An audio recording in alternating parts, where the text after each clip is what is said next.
Shalom and welcome to another in our series of podcasts from Temple Beth Am, a dynamic center for conservative Judaism in Los Angeles.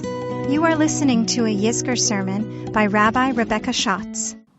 Days before Kol Tefillah this year, I received a flood of text messages asking, "Did you see this?" It was an email announcing that the AJU Familian campus would be sold and all programs relocated. A building is not something to mourn, I thought, but memories and relationships and experiences built on location felt tethered to the concrete walls, the beautiful garden, the Beit Midrash, and they immediately began to slip away. I walked into the AJU campus 3 months later for the senior siyum of friends and former classmates. One senior, Rachel Simmons, now Rabbi Simmons, shared an exercise with the current students, alumni, and teachers in the Beit Midrash where we were learning. She asked everyone to stand up and said, "Think of a place on the AJU campus that you will miss." There was a ball of thread, and the ball was tossed around the circle, calling on the current students, the alumni, and teachers in the room to share their space. Those relationships, memories, and experiences that once felt like they were flying away came rushing back to me and filled my eyes with tears. I once thought it was not the building, and yet here I was, sad and longing to keep this place forever.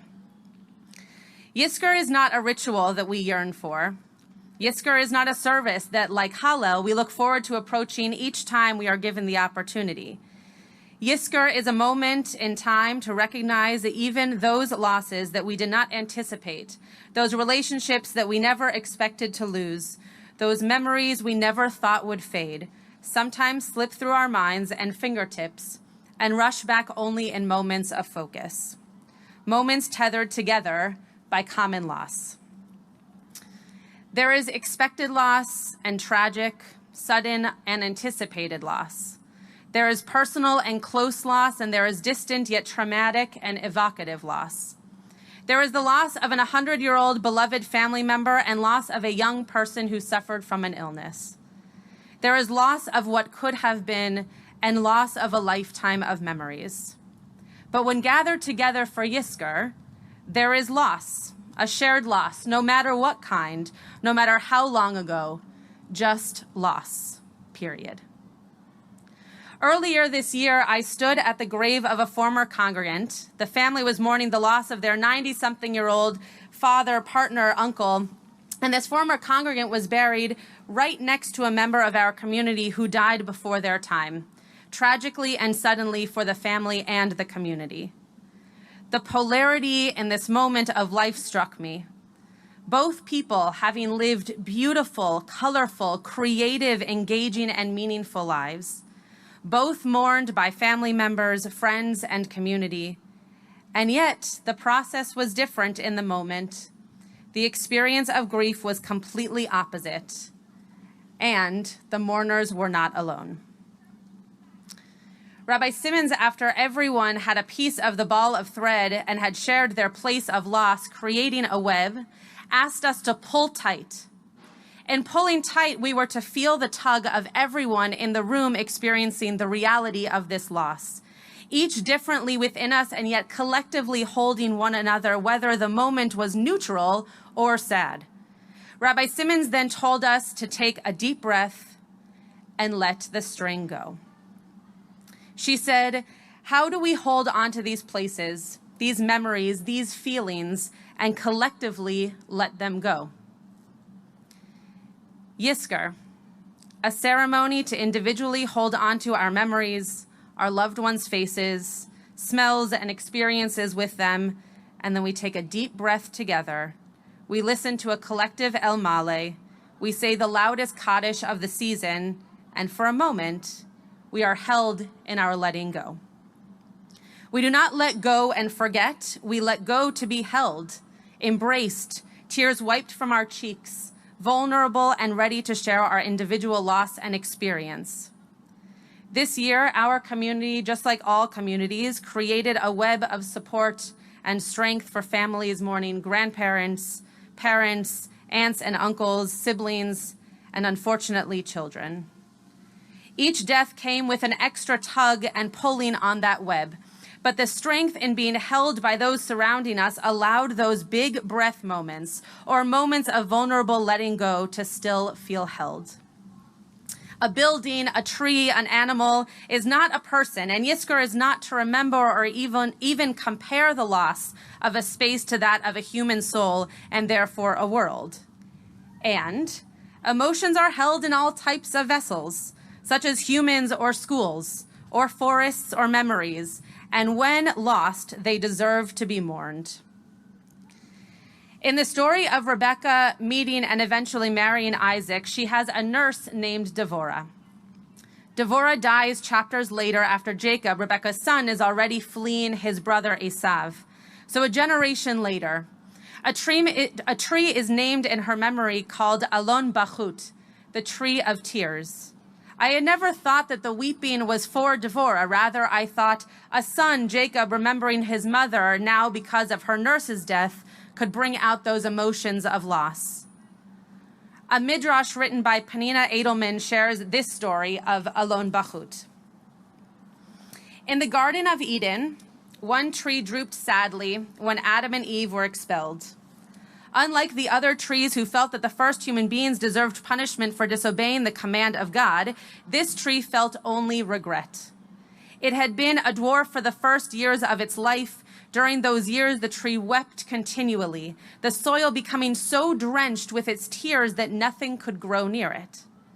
One day it heard a voice from heaven, a bat kol, saying, "Do not despair, you have a special purpose. You were placed in the garden to weep at the death of others. You will help those who must go on living, listening for the sound of sadness in their hearts, a sound which they cannot utter alone." Now the tree had a mission, the task of mourning. The tree's tears came when one of its sisters or brothers decayed and fell, when an animal died of starvation, when rain drowned the insects. All were comforted, for they were not alone in their grief. This, quote, tree of lamentation grew from a small, bent sapling into a sturdy sentinel of the garden.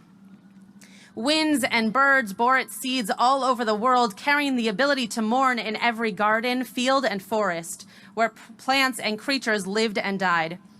One of those seeds became the oak under which Devorah, the nurse of Rebecca, was buried. The tree mourned long and loud for this beloved member of the family. It came to be known as Alon Bachut, the weeping oak, a bearer of strength in times of need.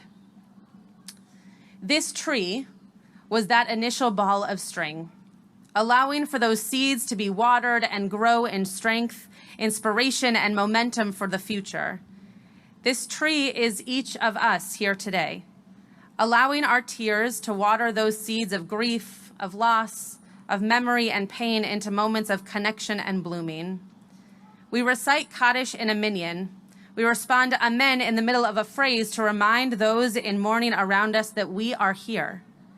We are surrounding you and your grief. Though not requested or beckoned, we are watering our seeds of community and building a forest of memories, of hopes, of dreams, and legacy for the life ahead of us based on those lives lived. As we put the Torah away, we sing, Eitz Chaim hi lemechazikim ba v'tomcheha meushar. This is a tree of life to those who hold it tight, and for those who hold it tight, they are made happy. The tree of life, the Torah, our community, those we hold tightly. We hold on to grasp everything that we can, and sometimes the letting go is necessary, and other times it is unexpected. But ultimately, it should be done surrounded by voices. For the Torah, it is voices singing. For a loved one, it is stories told after their passing, legacies passed down, growth made for this world and in their honor. We hold tight because we know, with a hesitant and unrequested deep breath, we will at some point have to let go. Earlier this year, my family went down to Palm Desert to visit my grandfather and his wife, Betty. I knew Betty was declining, but because of the pandemic, had only heard of the decline but not seen her recently. Though not my grandmother, Betty had been in my life for longer than my grandmother because of her early death at the age of 70 from complications of diabetes and mental health. That death of my grandmother is one that I hold on to dearly because it was the first major death in my life and one that reverberates into my grief patterns of the future. When we left my Saba's home after a few days of fun, reminiscing, joyful meals, and missed hugs, we knew we might not see Betty again. What a bizarre and painful departure. We left the house knowing she would continue to live, but because of our distance, we might miss her final days. We hugged her tightly, shared our joy with her from the present and past experiences. We took a group picture, and then we left. And only a few weeks later, Betty died. I was sitting in a funeral for a member of this community. I got a text message, and all of a sudden, I had to be both present and distant in my grief.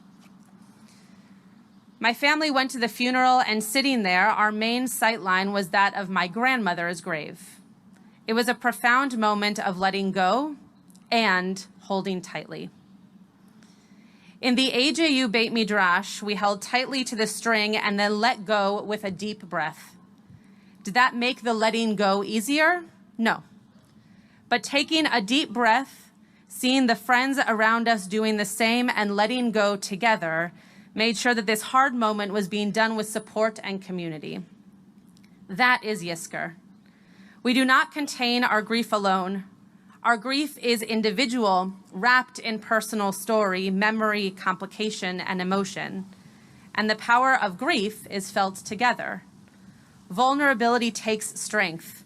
The tears fall, the hugs are felt, the stories are told, and with others, making that deep breath and letting go of a string to the heart a bit easier. We are not letting go of the person or the thing we remember. Rather, we are releasing feeling out from our soul and our heart to be captured and held by those around us. So take a deep breath and look around as we capture a bit of your letting go. You have been listening to another in our series of podcasts from Temple Beth Am, a dynamic center for conservative Judaism in Los Angeles. If you enjoy these podcasts, we invite you to write a review on the Apple Podcast site or wherever you get your podcasts. For more information about Temple Beth Am Los Angeles, go to tbala.org.